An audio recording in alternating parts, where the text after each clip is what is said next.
Bonjour et bienvenue pour un nouveau rendez-vous psycho. La dépendance affective peut être définie comme un besoin de l'affection des autres, quitte à négliger sa propre personne. Elle est considérée comme un état pathologique lorsqu'elle provoque de la souffrance.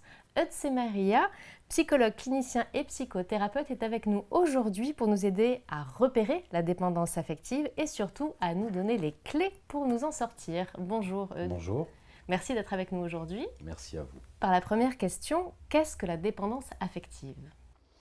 La dépendance affective se caractérise par plusieurs traits, plusieurs tendances qui sont essentiellement, pour ne pas vous faire la liste de la CIM-10, la classification internationale, une avidité, une jalousie et surtout de manière centrale l'impression que sans l'autre, on s'anéantit, on n'existe plus. Donc c'est tout un ensemble de comportements qui sont captatifs, c'est ce qui à toi est à moi, qui sont... Moi je parle de comportements fusionnels, c'est-à-dire cette tendance à ne faire qu'un avec l'autre. Et je ne parle pas de cette fusion normale qu'on peut voir avec la mère et son bébé par exemple, hein, ou cette fusion qu'on retrouve dans la passion amoureuse et qui dure quelques mois, et qui est normale et agréable, mais c'est cette fusion qui dure très longtemps, voire depuis l'enfance, hein, parce qu'on est passé généralement d'une personne à l'autre, et qui se marque, qui se signale par une peur permanente d'être abandonné. D'accord. Et on a donc ce sentiment-là depuis notre naissance, avec des référents qui évoluent en fonction de l'âge. Mais qu'est-ce qui crée la dépendance Alors, affective ? c'est pas depuis l'enfance de manière innée, hein. C'est quelque chose qui va se construire dans l'enfance pour diverses raisons qui peuvent être d'ailleurs contradictoires. C'est-à-dire ça peut être des parents autoritaires ou au contraire des parents très laxistes. Ça peut être des parents, c'est généralement les parents ou les figures parentales qui sont difficiles à lire, qui sont un peu, voilà, on ne comprend pas très bien ce qu'elle veut. Il y a des mères comme ça ou des pères qui peuvent aimer la proximité avec leurs enfants à certains moments, puis pas à d'autres. Et l'enfant ne comprend pas. Bon, après, il y a aussi tous les événements, les aléas de la vie, que sont les deuils par exemple, les accidents. Un parent s'en va, la séparation des parents, l'arrivée d'un petit frère, d'une petite sœur, etc. Tout ça fait que dans le système familial, vous allez développer un peu, enfin beaucoup à votre insu, l'idée qu'il faut rester collé. Parfois, ce sont des injonctions familiales qui ne sont pas dites, mais qui sont actées, qui sont vécues, et qui disent la famille passe avant tout, il faut rester collé. Et vous développez ça sans vous en rendre compte, et donc vous vous installez à cette place-là. Voyez. D'accord. Et croyant dur comme fer que, et moi j'ai énormément de patients qui à 40, 50 ans croient encore que il faut rester collé à son papa ou sa maman.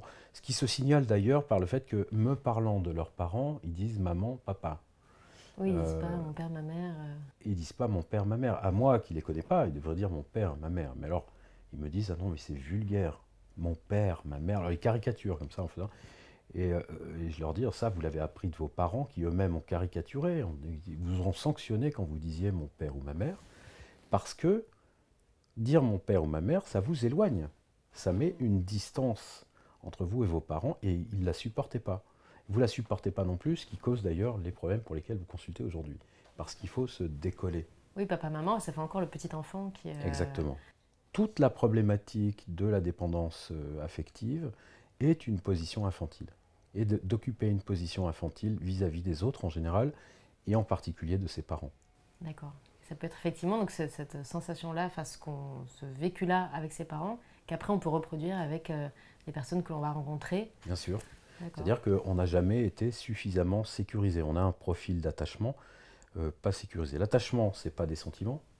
La théorie de Bowlby, donc un psychologue qui a élaboré cette théorie de l'attachement, a montré que chez les animaux, les mammifères, et donc les hommes aussi, il y a un besoin primaire, donc qui ne découle pas d'un autre besoin, hein, donc ce n'est pas parce qu'on a faim, ou besoin primaire d'attachement. Si l'enfant ne s'attache pas, on a montré qu'il pouvait mourir, ou faire une dépression dite anaclytique, c'est-à-dire un effondrement total de la personnalité et mourir. On a vu ça par exemple dans des guerres où les enfants sont chauffés, nourris, mais personne ne s'occupe d'eux. Et alors là, ils se referment. Bon. Donc l'attachement, c'est une question de sécurité. L'enfant doit pouvoir trouver une figure vers qui se tourner pour se rassurer. Et les gens qui sont dans la dépendance affective sont des gens qui n'ont jamais été suffisamment sécurisés. D'accord. Ils ne sont sécurisés que dans la fusion à l'autre, la proximité, la trop grande proximité. Incapables de s'éloigner tout en conservant une sécurité intérieure. Il y a une très belle phrase de Canguilhem, un philosophe, qui dit que être normal, c'est pouvoir s'éloigner de la norme sans dommage. Ce que je trouve magnifique. On peut tout à fait l'appliquer à ça. C'est que la sécurité intérieure, c'est quand on est capable de s'éloigner de ces figures d'attachement sans dommage. Ouais. Quand on se sent assez solide et unique, qu'on a une unité en fait, qu'on est... On a une unité, on Ouais. sait qu'on ne va pas disparaître. Alors après, on peut développer ça, mais sur la question de la valeur, par exemple, les gens qui sont dans la dépendance affective sont toujours persuadés de n'avoir pas de valeur. Et la valeur ne vient que du regard de l'autre. Ouais. D'où l'importance d'être collé, parce que si l'autre regarde ailleurs ou s'en va, alors vous n'avez plus de valeur et vous vous effondrez. Vous dites mais je vaux rien, je suis nul. Et c'est tout le problème. Et la thérapie consiste justement à construire une valeur intérieure, donc en même temps qu'une sécurité, parce que vous n'aurez pas de sécurité si vous n'avez pas cette valeur intrinsèque. C'est-à-dire moi, je pense que moi, j'ai de la valeur. Vous voyez ? Donc évidemment, c'est un noyau, et à la marge, on a besoin de la critique des autres et qu'on dise Non, c'est mais il bien, faut au c'est moins un mal. noyau dur auquel on croit, et C'est après ça. le reste on peut avoir effectivement, après aussi être parfois blessé, parfois, mais au final avoir une certitude que l'on vaut quelque chose quand C'est même. ça. Et pour avoir cette certitude, il faut des principes, il faut peut-être même un fil rouge dans sa vie en disant mais je construis quelque chose dans ma vie parce que, encore une fois, c'est une des caractéristiques de la dépendance affective, c'est de ne rien construire, de ne pas arriver à se projeter dans l'avenir en disant dans 5 ans, 10 ans, j'aurais fait ceci ou cela. Ça peut être artistique, spirituel, tout ce qu'on veut, moral, ça peut être une œuvre caritative, ça peut être plein de choses, ça peut être son travail, pour autant qu'il vous construise. Vous voyez. Tout à fait. Et alors quels sont les signes justement d'une dépendance affective? Est-ce qu'on peut le repérer par exemple? On le repère avec tout ce qui a été dit là, c'est-à-dire, par exemple, Dans la la rencontre jalousie. amoureuse. Ah oui, voilà. Alors, dans la rencontre D'accord. amoureuse, c'est la jalousie, mais que j'appelle la jalousie fusionnelle, c'est-à-dire qu'il y a une jalousie héroïque qui est autre chose. Mais la jalousie fusionnelle, c'est... j'ai fait d'ailleurs dans le harcèlement fusionnel, le livre, j'ai fait la comparaison entre la jalousie et l'hypocondrie. C'est-à-dire qu'il y a des gens qui sont persuadés d'avoir toujours une maladie, un cancer quelque part, un truc. Alors ils écoutent leur pouls comme ça, ils disent ah mais ça va pas normalement là. Euh, et vous voyez, c'est être jaloux, c'est la même chose. Vous fouillez, vous épiez, vous dites il va me lâcher là mon corps. Et s'il me lâche, je disparais. C'est exactement la même chose qu'avec la jalousie. D'ailleurs, souvent ils ont les deux ou ils passent de l'un à l'autre. Donc la jalousie, c'est épier l'autre, fouiller ses poches, avec tout ce qui est d'excessif, hein, parce que si l'autre me lâche, je suis anéanti. C'est vraiment existentiel comme peur, hein, comme angoisse. C'est une angoisse existentielle. Si l'autre s'en va, je ne suis plus rien, puisque je n'ai pas de valeur tout seul. Bien sûr. Vous voyez. Donc il y a la jalousie, l'hypocondrie, il y a aussi le fait d'être blessé très facilement. C'est-à-dire une forme de susceptibilité, mais là encore fusionnelle. Vous aurez Exacerbé. Comment Exacerbé. Exacerbé, mais c'est pas la même susceptibilité que quelqu'un qui vraiment voilà, vous bouffe l'oxygène, arrive, qui ne supporte pas qu'on le juge parce qu'il est très sûr de lui. Que ça. Là, c'est plutôt quelqu'un, la moindre remarque le mettra par terre. Pourquoi? Parce que ça porte pas hein, sur ses capacités. Quand vous travaillez, quelqu'un vient vous dire là, il y a une faute, là, faut bon. C'est pas pour ça qu'ils sont blessés, c'est parce que ce simple petit truc qui est normal hein, dans un travail est traduit par eux comme une remise en question de la relation. Si l'autre me dit ça, alors il va me lâcher. Et tout est ramené à chaque fois au scénario du pire. Exactement. Le scénario du pire, l'abandon. En fait, tout est ramené à l'abandon. Si je suis capable de faire une remarque à quelqu'un, c'est que je vais l'abandonner. Enfin, ce quelqu'un, s'il est fusionnel, c'est ce qu'il va penser. C'est que je suis capable de l'abandonner. D'accord. Et donc... Et quand on est dépendant affectif, est-ce que ça peut se traduire par ce que l'on est au quotidien, dans notre manière de faire, d'agir peut-être? Est-ce que ça peut se voir comme ça? Oui, puisque j'ai dit tout à l'heure qu'il y avait un problème de détachement par rapport aux parents. Ouais. On reste collé, vous savez. Alors ça, quand on est adulte et qu'on a encore cette idée-là de manière implicite, souterraine, alors on est encore en position d'enfant de ses parents, mais alors on vit aussi sa vie d'adulte comme un enfant. Ce qui fait qu'on va retrouver pas mal de choses infantiles, alors habilement cachées par les uns ou les autres. Je veux dire, ça peut être un doudou dans le sac à main, ça peut être de s'endormir avec la télé parce qu'on n'est pas capable de faire ses nuits tout seul, de se rassurer. Ça peut être une voix très enfantine, une manière d'être très enfantine qui appelle à la protection de l'autre. Voilà, c'est toutes sortes de comportements enfantins qui sont décrits dans les quatre peurs qui nous empêchent de vivre. Voilà. Mais après, c'est à l'infini, hein. C'est une position de retrait, généralement, dans les réunions. On se met en retrait, la peur de parler en public, ou même de parler à quelqu'un, tout simplement. La peur de téléphoner, c'est énormément de peur. La peur de dire non, la peur de dire ce qu'on veut. Et tout découle, du coup, de ce sentiment de Tout dépendance découle de la affective, position basse, la position infantile que vous avez, qui elle-même est la position infantile face à vos parents. Vous n'êtes pas encore arrivé à la hauteur de vos parents, c'est-à-dire en tant qu'adulte. Il y a par exemple des femmes qui diront « je ne me sens pas femme ». Donc c'est un très grand sujet, la féminité, parce que la féminité ne concerne que les adultes. On ne parle pas de féminité ou de virilité d'enfant, hein, d'accord ? Donc la féminité, c'est vraiment ce caractère de la femme adulte. Et beaucoup de femmes qui consultent ici disent « je ne me sens pas femme ». Alors elles peuvent donner des exemples d'actrices. Voilà une femme, machin. Mais pas elles. Elles ne sont pas à la hauteur. Pourquoi ? Parce qu'elles sont encore dans cette position infantile face à leurs parents. Même dire à leurs parents qu'elles fument ou qu'elles ont un copain, et parfois jusqu'à 40-50 ans, présentent personne. Ça serait trop trahir les parents. C'est incroyable. Alors, la dépendance affective, on peut la subir aussi, si c'est par exemple notre conjoint qui est dépendant affectif. Comment on doit réagir pour peut-être rassurer? Est-ce qu'on doit rassurer l'autre d'ailleurs? Comment on peut faire avec en fait? Alors généralement, si on est en couple avec quelqu'un qui est dépendant affectif, c'est qu'on y a trouvé son intérêt à un moment donné, ne serait-ce que quand on l'a rencontré, parce que si on est un peu conscient de tout ça, on le repère dès le début. Vous voyez ? Alors ça peut être charmant, hein, la femme-enfant, le gars un peu mignon. Ça, au premier rendez-vous déjà, est-ce qu'il y a quelque chose qui doit un petit peu alerter Alerter, j'en sais rien, parce que ça dépend des gens, mais disons que tout ce qui aura... oui, la jalousie, par exemple, ça peut se voir. Si vous regardez votre téléphone et que l'autre fait la tête après, une première rencontre, c'est quand même... Bon, mais après... Ouais. Alors, la première chose, c'est que si vous êtes en couple durable avec quelqu'un qui est dépendant affectif, c'est que probablement vous avez aussi une part de dépendance et que quelque chose vous a intéressé dans cette dépendance parce que vous l'avez peut-être confondu avec le sentiment amoureux, le fait d'être engagé pleinement dans la relation, tu me manques, etc. Et puis petit à petit, vous voyez que l'autre a besoin d'écrire 20 textos par jour, il a besoin que vous répondiez tout de suite, etc. Donc comment réagir là, un peu trop tard finalement, parce qu'il faudrait réagir lors de la rencontre. Ouais. Alors moi je donne une petite astuce si on veut, que j'ai nommée PCR, hein, parce que c'est un peu la mode. Oui, j'ai envie de vous dire, ça me rappelle quelque chose. Mais ça n'a rien à voir avec le test PCR, ça veut dire plainte, conseil, reproche. PCR, plainte, conseil, reproche. Alors vous disiez, est-ce qu'il faut rassurer l'autre? Dans une certaine mesure, on a tous besoin à certains moments d'être rassurés, valorisé, etc. Mais ça ne peut pas être systématique. Ouais. Et je vais vous expliquer pourquoi. Parce que si c'est systématique, alors l'autre vous délègue ses responsabilités et il va rester en position d'enfant. Il ne pourra pas évoluer. Donc vous serez en couple avec un enfant. Ou vous serez même au pire 2 enfants en couple.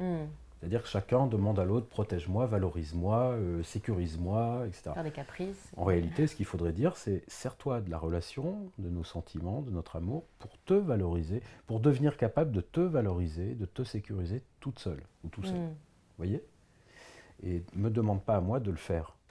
Donc ça, il faut repérer ce genre de demandes primaires, qui sont les demandes de l'enfant, valorise-moi, protège-moi, et que chacun prenne sa part. Et c'est comme ça qu'on peut faire un couple durable et intéressant. Oui, c'est un couple d'enfants. Donc PCR, ça veut dire que si l'autre est tout le temps dans la plainte, ne répondez pas à la plainte par exemple par des conseils. Donc j'ai mal au dos, prends un Doliprane. Donc l'autre ne prend pas de Doliprane. Donc vous en arrivez au reproche. Je t'avais dit de prendre un médicament. Oui, c'est classique. C'est classique. Alors vous voyez que ça fait une boucle. Ouais. Parce qu'il y a une caractéristique intéressante chez le dépendant affectif, c'est que du point de vue de sa position infantile, il a une pensée un peu à l'envers. C'est-à-dire que la pensée à l'endroit, disons, de l'adulte, c'est vous avez un problème, vous trouvez une solution et vous avancez. La pensée à l'envers, c'est vous avez un problème, on vous donne une solution, vous redonnez un problème. Et ça vous permet de tourner en rond. Vous voyez ? Donc le dépendant affectif, c'est un idéal type, hein, c'est pas, voilà, c'est quelqu'un qui vous amène des problèmes. Donc ne vous enfermez pas dans cette boucle de problème-solution, c'est-à-dire qu'à vous de donner des solutions qui ne seront pas prises en compte et ainsi de suite. Donc on vous amène une plainte, vous ne donnez pas de conseils, vous pouvez tout à fait faire preuve d'empathie. Oui, c'est ça, parce qu'après c'est difficile de dire, mais tu m'aides pas, Oui, vous t'en as pouvez rien être à à faire de mes l'écoute. problèmes. Quelqu'un dit j'ai mal au dos, vous dites bah oui, je comprends, ça fait mal. Et toi, qu'est-ce que t'en penses? Qu'est-ce qu'il faudrait faire? Vous pouvez faire le psy en posant des À questions. l'envers, un petit peu. Oui, vous ne prenez pas de décision à sa D'accord. place. Mais qu'est-ce que tu penses qu'il faut faire pour ton mal de dos ou pour bon. Alors ouais, mais j'en sais rien justement. Bon bah écoute, moi non plus. Donc essayons de trouver. Voilà. Interdisez-vous les reproches systématiques, les plaintes systématiques, même de votre part à vous, et les conseils systématiques. Autrement dit, vous gardez, vous construisez une limite, un espace. Vous n'êtes pas collé. Parce que la dépendance affective, c'est pas uniquement dans le couple, ça peut être parent-enfant. Oui, c'est ça. Ou entre amis, ou voilà, c'est toujours ce scénario qui va se répéter de je me plains, moi etc. Très bien. Et alors, j'imagine que oui, vous apportez des débuts de solutions. Est-ce qu'on peut sortir de la dépendance affective et Bien comment? Sûr. Alors comme ça, c'est-à-dire en mettant par exemple en pratique, là quelqu'un est venu la semaine dernière, revenu cette semaine avec le PCR, parce que j'ai écrit un petit truc, qui d'ailleurs est dans le livre, là, les 4 peurs, mais que j'ai sorti moi pour réécrire et envoyer aux gens qui consultent. Et il se trouve qu'elle a pu, qu'elle s'est retrouvée dans un week-end avec une dizaine d'amis, et elle l'a mis en pratique. Elle était super contente, parce qu'elle dit, mais je suis complètement différente, c'est-à-dire autant avant j'étais là à sauter pour aider les gens, à être toujours trop loin, trop... et donc je me fais avoir parce que je fais tout.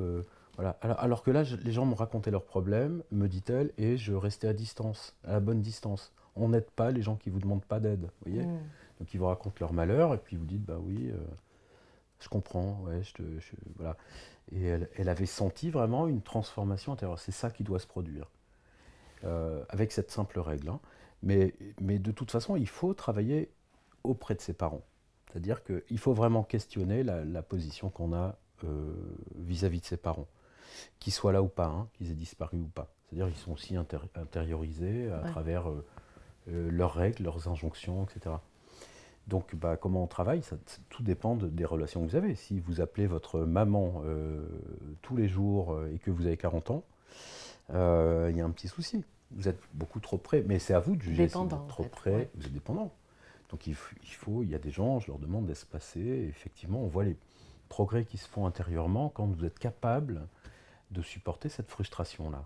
Dire, je ne vais pas appeler ma maman aujourd'hui, je l'appellerai demain, puis après vous arrivez à faire une semaine et un peu plus. Voilà, c'est aussi l'attitude face à la volonté des parents qui veulent savoir ce que vous faites. Il y a une transparence, il ne faut pas qu'il y ait de transparence. Vous ne pouvez pas raconter votre vie sexuelle à vos parents, ou vice-versa d'ailleurs. Il y a des parents qui racontent leurs problèmes de couple, tout ça. Oui, c'est deux adultes différents et qui n'ont pas... Il y a des limites. Voilà, si vous ne voulez pas voir les limites, vous serez fusionnel, donc dépendant affectif, et tout ça mettra votre vie en l'air. Vous ne réussirez pas parce que c'est très difficile de réussir en tant qu'enfant dans une vie d'adulte, un monde d'adulte. Et donc, il ne faut pas hésiter à faire appel à un professionnel, c'est ça? On voit ça en thérapie généralement? Bien sûr, c'est un sujet qui est traité, qui est très fréquent. Donc, mais d'une manière générale, nous avons tous à devenir toujours plus adultes. Il n'y a pas un seul adulte sur cette planète. Il suffit de penser à la manière dont vous mangez, la manière dont vous vous couchez, les pulsions que vous pouvez avoir, comme ça, vous êtes possédé par le chocolat à 22h, il faut absolument le chocolat, c'est très infantile, oui. Pour en citer des choses. Bon, on a tous une part... D'ailleurs, il ne s'agit pas d'éradiquer l'enfance, parce que ce que j'appelle l'enfance, là, quand je parle aux gens en thérapie, c'est pas de leur enfance, c'est pas de leur histoire d'enfant, du petit enfant qu'ils étaient, le petit bonhomme ou la petite... non, c'est ce que j'entends par enfance, c'est en fait l'élan de vie qu'on a, parce que c'est ça l'enfance, c'est le jaillissement de vie, l'élan vital si on veut, qui nous traverse, mais en même temps l'étonnement, la curiosité, l'enthousiasme, tout ce qui est comme ça très fort, mais qui est en même temps très, très pulsionnel et très chaotique. Donc ça, il faut le garder, mais par contre, il faut le dominer. C'est ça. C'est pour ça que, par exemple, Picasso disait qu'il avait passé sa vie à apprendre à dessiner comme un enfant. Évidemment qu'il ne dessinait pas comme un enfant. On n'expose pas les enfants au Louvre, mais il avait retrouvé cette source-là, jaillissante, vous voyez, pure, de vie, la même qu'on trouvera dans n'importe quelle plante, n'importe quelle... Voilà, c'est volonté de puissance, dirait Nietzsche, hein, par exemple, c'est Un besoin jaillissement, oui. de jaillir, de se déployer dans l'existence. Mais il avait passé sa vie à le dominer pour en faire quelque chose d'extrêmement artistique, même spirituel, hein, quelque part. C'est là, la puissance, elle est là. C'est ça qui est magnifique dans le fait de devenir adulte, c'est que vous avez des pouvoirs. Pouvoir de diriger votre vie. Vous voyez, ou d'accéder même à des stades spirituels, ce que vous voulez. Mais Oui, c'est un travail qu'on a à faire sur nous. c'est un travail, oui, qu'on a tous à faire. Ouais. D'accord. Et donc voilà, si on souffre de dépendance affective, il ne faut pas hésiter à aller consulter un professionnel. Et si vous souhaitez aller plus loin sur le sujet, donc Eudes, vous avez écrit un ouvrage, donc le harcèlement fusionnel, les ressorts cachés de la dépendance affective. C'est ça, on y retrouve donc tout ça, mais bien sûr très étayé. Oui, développé. Et pour partie, ce que j'ai pu dire se trouve dans d'autres livres. Alors bon, je veux pas, Et qui se ne trouve soyez pas également déçus si vous... Ouais. dans d'autres livres. Eudes Semeria, merci beaucoup. Merci à vous, merci Et de votre puis, accueil. bien sûr, on mettra toutes les références donc, du livre et puis le site internet également de Eudes Semeria pour connaître son travail dans le descriptif de cette vidéo. Un grand merci. Merci à vous. Et à bientôt.